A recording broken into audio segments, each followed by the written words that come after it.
Why, hello everyone. It is GleeCon, and I am here once more bringing you another episode of Lore of Warcraft. And our old friend Millie standing in front of us indicates that today we're going to be doing a lore short video. So we actually have two.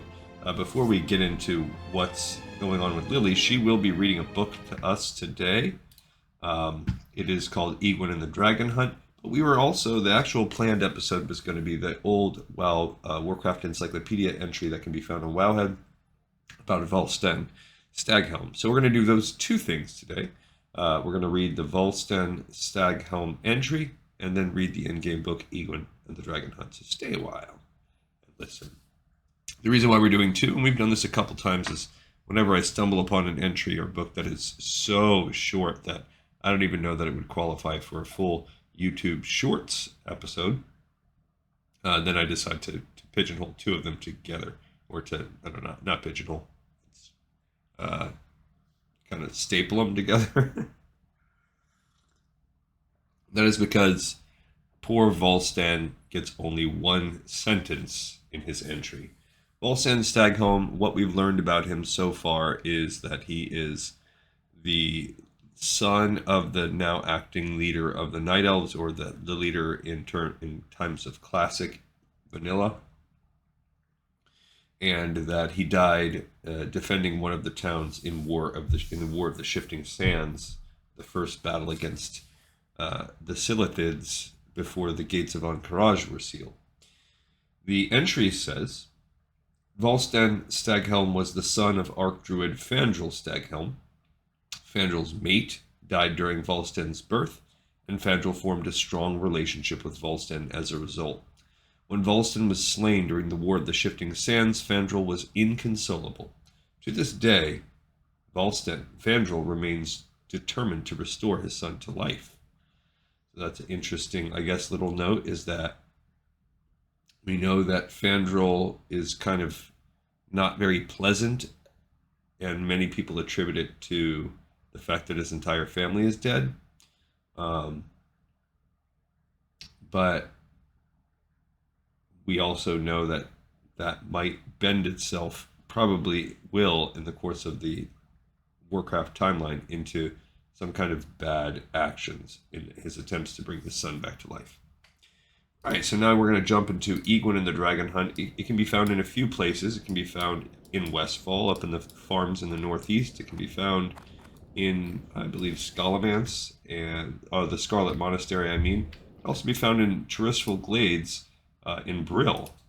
And like many, many books, it can be found in Stormwind. And it makes sense because Aegwynn did have a good presence here. She did interact with the Alliance.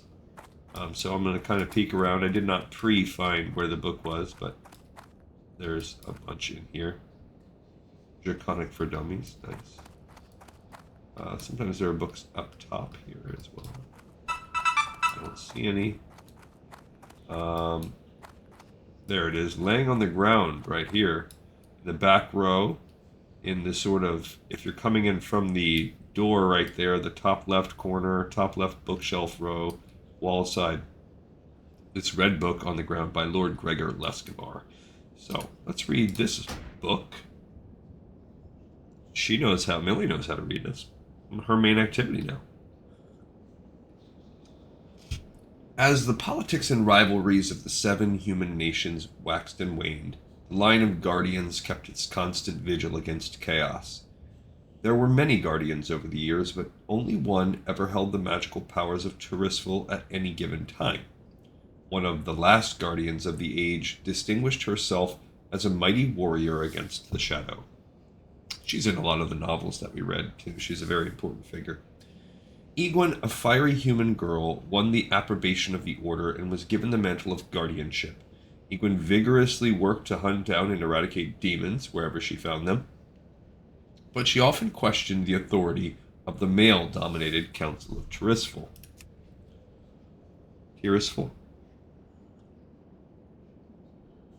She believed that the ancient elves and the elderly men who presided over the council were too rigid in their thinking and not far-sighted enough to put a decisive end to the conflict against chaos.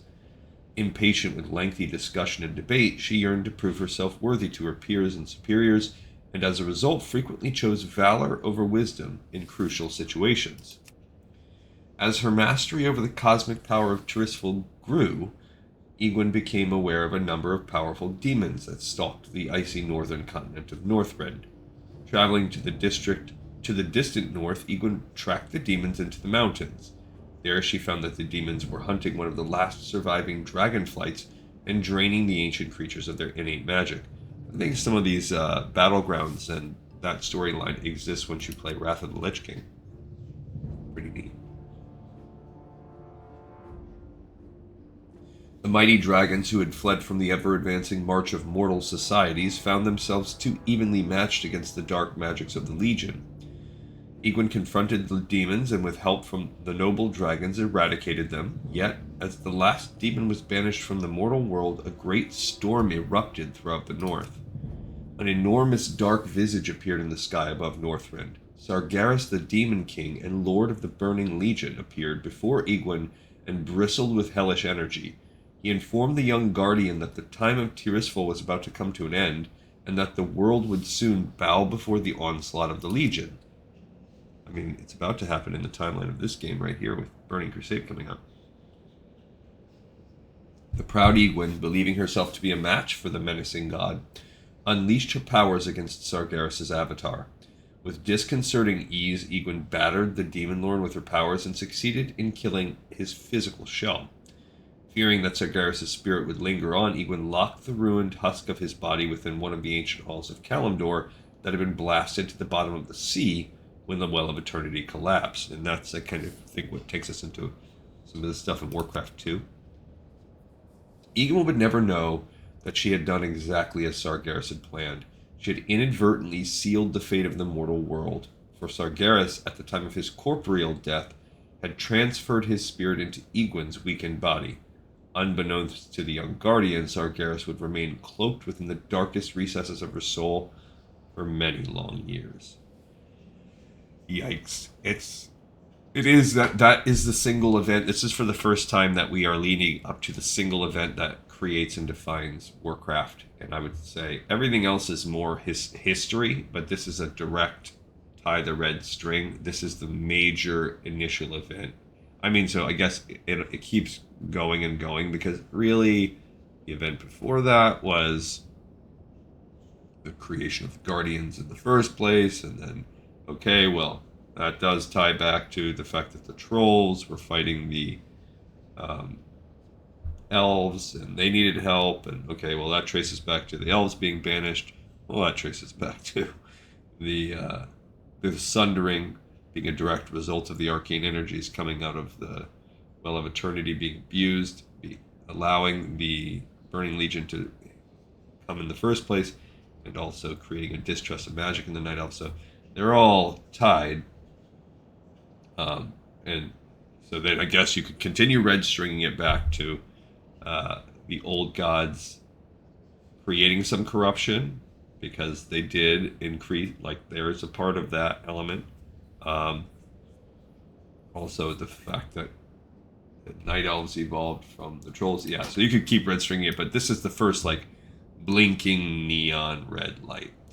All right, everybody, I thank you so much for watching and listening, joining me on my exploration of the lore of Warcraft. Please check me out on Patreon as well. If you enjoy, I give the same treatment to the Assassin's Creed franchise. We'll be dropping an episode as we continue to play through Assassin's Creed 2 tomorrow. Go ahead and leave me a comment, like, subscribe, and all of this other great engagement things. You rock. And I'll see you on the next episode, because this one's in the pipe 5x5.